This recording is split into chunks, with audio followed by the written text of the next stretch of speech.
सर्वप्रथम मी आज प्रत्येक कार्यक्रमाला मुंडे साहेबांची उणीव आम्हाला भासते। मुंडे साहेबांना आम्ही नेहमी श्रद्धांजली वाहतो, त्यांची ही कर्मभूमी जन्मभूमी आहे। पण आज अशी वेळ आली की आम्हाला आमचे पालकमंत्री म्हणून ज्यांनी बीड जिल्ह्यामध्ये काम करत उपमुख्यमंत्री म्हणून एक रेकॉर्ड रचला, त्या सन्माननीय अजितदादा यांना सुद्धा श्रद्धांजली व्हायची आज वेळ आली। आज अजितदादा असते तर हे एक्सपो त्यांना खूप आवडला असता, त्यांनी खूप सूचना दिल्या असत्या, खूप कौतुक केलं असतं। साहेब असते तर मला हे काही करावंच लागलं नसतं, हे साहेबांनीच केलं असतं। पण ठीक आहे, आपल्या आयुष्यामध्ये दुःखाच्या उरावर पाय देऊन आपल्याला पुढे जावं लागतं। तर प्रत्येक परिवारामध्ये असं दुःख येतं आणि त्याच्यामध्ये उभं राहण्याचं ईश्वर त्यांना बळ देतो। लोकांमध्ये केलेली पुण्याई काम प्रेम हे कामी येतं। मला ग्रामीण विकास खातं आधी मिळालं होतं तेव्हा बीड जिल्ह्यामध्ये पूर्ण गावाला 25-15 नावाचा फंड कधी माहीत नव्हता, तो गावागावामध्ये झाला।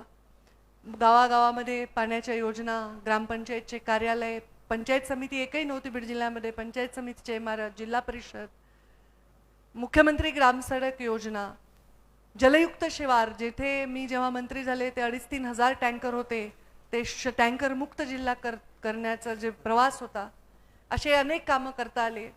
हा माझा जिल्हा दुष्काळी आहे, हा जिल्हा मागासलेला आहे असं म्हणून जेव्हा या जिल्ह्याचे नेतृत्व करते तेव्हा काम करण्यासाठी जास्त संधी असते आणि त्यामुळे या लोकांसाठी काम करण्यासाठी, रोजगाराच्या संधी उपलब्ध करण्यासाठी अनेक कामं केले। मंत्री झाल्यानंतर पहिल्यांदा इथे पशुवैद्यकीय महाविद्यालय आपण मंजूर केलं। 550 कोटी रुपयाचं हे महाविद्यालय बीडमध्ये होत आहे। अजितदादांनी मला मागितलं होतं बारामतीसाठी, मी म्हटलं अजितदादा मी 2 मंजूर करते, दोन्हीला तुम्ही बजेट द्या। ते म्हटलं बरोबर आहे ताई, तुम्ही तर आम्ही मागितलं बीडचंही करून घेतलं। म्हटलं हो, आणि आम्ही 2 महाविद्यालयांना परवानगी दिली। आणि आता हा महापशुधन एक्सपो आहे। मी इन्स्ट्रक्शन्स दिले होते की या महापशुधन एक्सपोचं फोकस हे पशु असावे, पशुवर झालेले प्रयोग असावे, त्याचा शेतकऱ्यांना कसा फायदा होईल हे असावं आणि ह्याच्यातून ग्रामीण भागातला तरुण उद्योजक कसा बनेल हे असावं। आताच आमच्या सचिवांनी सांगितलं की आम्ही महाराष्ट्र ग्रामीण उद्योजक योजना बनवत आहोत।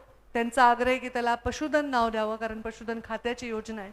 ते जे काही त्याला नाव येईल ती योजना करत आहोत। आणि महाराष्ट्र राज्यामध्ये कृषीला पशुसंवर्धनला कृषीचा दर्जा द्यावा हा आग्रह माझा होता आणि ती कॅबिनेट नोट करून आणली।